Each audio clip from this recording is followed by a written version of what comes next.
Assalamualaikum warahmatullahi wabarakatuh. Halo semuanya, perkenalkan nama saya Cinta Minadia Putri dari Universitas Sumatera Utara, Fakultas Kehutanan, kelas HUT 2A. Saya di sini bersama rekan saya, Ade Sri Nurlita dan juga Syahrul Ramadan. Kami akan membahas mengenai lingkungan hidup, kehutanan, dan juga isunya. Untuk mempersingkat waktu, cek video kami. Saya akan membahas mengenai kehutanan. Berdasarkan Undang-Undang Republik Indonesia Nomor 41 Tahun 1999 mengenai kehutanan, kehutanan merupakan sistem pengurusan yang bersangkut paut dengan hutan, kawasan hutan, dan hasil hutan yang diselenggarakan secara terpadu. Adapun secara umum, kehutanan adalah ilmu dan praktik mengelola, melestarikan, menggunakan, memperbaiki, dan menciptakan kawasan hutan. Selanjutnya itu ada isu kehutanan. Isu global kehutanan ada seperti jasa lingkungan hutan, kemudian perubahan iklim, ada kebakaran hutan, illegal logging dan deforestasi, dan yang terakhir itu ada namanya konservasi biodiversity. Nah, pada jasa lingkungan tersebut terdapat 4 fungsi hutan, yaitu yang pertama sebagai hutan sebagai penyedia, hutan sebagai pengatur, hutan sebagai penyangga kehidupan, dan yang terakhir yaitu hutan sebagai layanan budaya. Selanjutnya ada perubahan iklim. Nah, disebabkan oleh apa? Yang pertama itu ada pemanasan global yang diduga karena semakin menipisnya lapisan ozon di atmosfer akibat meningkatnya gas-gas perusak ozon seperti misalnya asap pabrik, kemudian asap kendaraan, asap-asap rokok, pokoknya yang berjenis asap yang sangat merusak udara. Kemudian terjadinya efek rumah kaca karena semakin meningkatnya gas rumah kaca yang sebagian besar itu merupakan emisi karbon. Karena hutan merupakan salah satu penghasil karbon dan penyerap karbon, sehingga apabila suatu hutan rusak atau punah, maka karbon tersebut akan terbang bebas di udara. Selanjutnya itu ada kebakaran hutan. Apa sih penyebab dari kebakaran hutan tersebut? Bisa kita bilang sebabnya itu ada 2 ya. Yang pertama tuh berdasarkan dari alam dan juga berdasarkan karena manusia. Kalau untuk dari alam itu dia terjadi karena semisal kekeringan, terus ada petir, batu bara, dan letusan Gunung Merapi. Yang sangat kita sayangkan yaitu apabila kebakaran hutan tersebut 90% terjadi karena campur tangan atau ulah manusia sendiri. Gimana sih contohnya? Contohnya itu seperti kayak perladangan yang berpindah, kemudian penyiapan lahan untuk jadi perkebunan atau pertanian atau HTI. Jadi hutan-hutan itu dibabat habis, babat liar guna untuk membuat lahan pertanian atau perkebunan yang baru. Ada nggak sih cara supaya bisa mengendalikannya? Ada.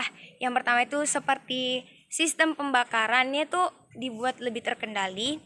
Kayak jangan terlalu banyak hutan yang dibakar, lalu kita bisa melakukan reboisasinya. Kemudian penyiapan lahan tanpa bakar. Jadi kalau semisalnya itu tidak terlalu penting untuk dibakar, ya tidak perlu kita bakar gitu. Seperti misalnya bisa kita tanam gitu. Selanjutnya ada yang namanya illegal logging. Apa sih faktornya? Salah satunya yaitu kapasitas terpasang industri kehutanan melebihi pasangan bahan baku lestarinya. Jadi di saat perindustrian lebih banyak daripada bahan baku yang tersedia, itu akan menyebabkan salah satu faktor dari illegal logging tadi. Kemudian kemiskinan dan pemiskinan masyarakat sekitar hutan. Karena faktor ekonomi juga, jadi masyarakat di sekitar hutan tuh lebih banyak menggunakan sesuatu yang ada di kawasan hutan tersebut. Kemudian Alokasi kayu untuk keperluan domestik sangat kecil, sementara konsumsi kayu domestik sangat besar. Di saat persediaan kayu mulai sedikit, namun penggunaan yang lebih banyak di situ juga dapat mempengaruhi illegal logging tersebut. Kemudian ada lemahnya penegakan hukum, di mana illegal logging tadi tuh bebas dilakukan dikarenakan hukum kita yang kurang kuat untuk membasmi atau menegakkan keadilan agar hutan tersebut tetap lestari, bukannya malah dirusak. Yang terakhir ada namanya konservasi biodiversity. Ekosistem hutan Indonesia itu merupakan tempat mega biodiversity, di mana Indonesia merupakan negara kepulauan, kemudian pengaruh juga dari 2 benua dan iklim tropis kita. Keanekaragaman hayati menyimpan potensi ekonomi yang sangat besar, sehingga itulah yang dimanfaatkan sebagai biodiversity tersebut. Kemudian ada yang namanya deforestasi, yang terdiri dari 2 aspek. Yang pertama ada aspek biofisik atau tutupan lahan, yang kedua itu ada namanya aspek legal formal atau batasan hutan. Selanjutnya ada namanya reforestasi, merupakan penghutanan kembali atau reboisasi. Selanjutnya ada aforestasi, membuat non hutan menjadi hutan. Dan yang terakhir yaitu ada namanya degradasi hutan, di mana kerusakan hutan atau berkurangnya luas areal hutan karena kerusakan ekosistem hutan tersebut. Baiklah, selanjutnya akan disampaikan oleh rekan saya. Lingkungan adalah suatu kesatuan hidup antara kondisi fisik yang mencakup keadaan sumber daya alam seperti tanah, air, energi surya, mineral, serta flora dan fauna. Dalam lingkungan, setiap makhluk hidup bergantung pada makhluk hidup lainnya dan juga pada sumber daya alam di sekitar kita. Lingkungan terdiri atas 2 komponen utama, yaitu biotik dan abiotik. Komponen biotik terdiri dari makhluk hidup seperti manusia, hewan, dan tumbuhan. Sedangkan komponen abiotik terdiri dari benda mati atau makhluk yang tak hidup. Makhluk hidup dengan lingkungan maupun dengan benda-benda tak hidup membentuk suatu hubungan timbal balik yang rumit dan kompleks. Makhluk hidup yang saling berhubungan di alam disebut dengan ekosistem. Permasalahan lingkungan hidup saat ini memang menjadi problem yang paling sering terjadi di lingkungan Indonesia. Permasalahan lingkungan ini bisa disebabkan oleh ciri-ciri manusia sebagai makhluk ekonomi dari beberapa hal, mulai dari faktor alam atau faktor dari manusianya sendiri.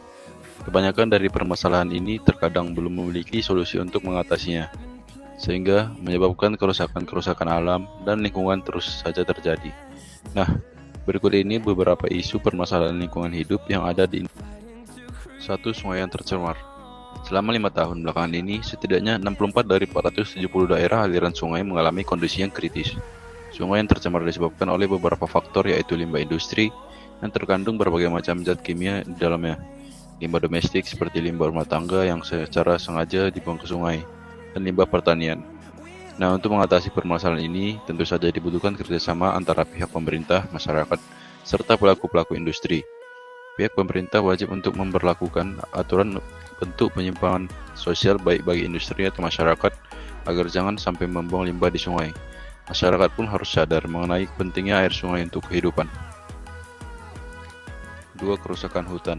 Masalah lainnya yang cukup besar di Indonesia adalah mengenai kerusakan hutan, mulai dari penebangan liar, pengundulan hutan, hingga baru-baru ini terjadi yaitu pembakaran hutan menjadi penyebab dari kerusakan hutan yang ada. Solusi untuk jangka pendeknya tentu saja adalah penegakan hukum yang harus dilakukan. Hal ini sangat penting untuk mencegah kegiatan illegal logging dan hal-hal lainnya. Kegiatan pembangunan yang dilakukan perlu memperhatikan lingkungan setempat, penanaman kembali hutan yang telah rusak.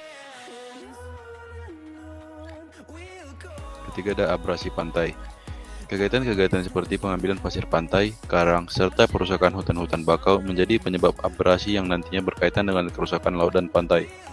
Tentu saja kita dibiarkan terus-menerus, maka kelestarian laut dan pantai di Indonesia semakin berkurang. Apalagi wilayah Indonesia sebagian besar merupakan lautan.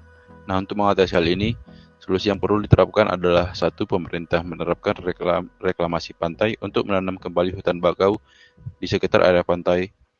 Kedua, menerapkan aturan yang ketat mengenai pengambilan batu-batu karang. Keempat, ada polusi udara. Dengan perkembangan zaman, semakin banyak industri dan transportasi yang ada saat ini, meskipun hal ini merupakan sebuah kemajuan, namun nyatanya memiliki dampak yang buruk bagi lingkungan karena menyebabkan terjadi pencemaran udara. Hal ini berpengaruh pada faktor penghambat perubahan sosial budaya terhadap pasokan udara bersih yang semakin berkurang. Untuk mengatasi hal ini, adapun solusi yang bisa dilakukan adalah peran pemerintah yang aktif menggalakkan penanaman pohon, mengurangi emisi atau pembuangan gas dengan secara memilih bahan industri yang aman untuk lingkungan, pemasangan filter pada cerobong asap pabrik. Kelima, ada sampah. Semakin tinggi tingkat pertumbuhan penduduk membuat tingkat konsumsi meningkat dan akhirnya membuat jumlah sampah semakin banyak. Permasalahan hukum di Indonesia meningkat. Hal inilah yang menjadi permasalahan di Indonesia karena belum adanya solusi untuk menanggulanginya. Hal ini tentu membuat lingkungan menjadi kotor dan tentu saja merugikan lingkungan.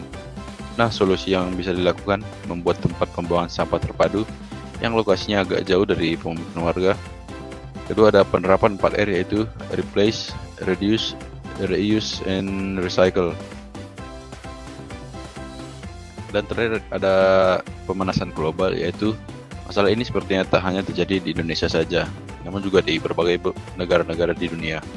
Bahkan dampak pemanasan global sudah mulai terlihat di daerah kutub yang mulai mencair, sehingga menyebabkan ketidakseimbangan lingkungan.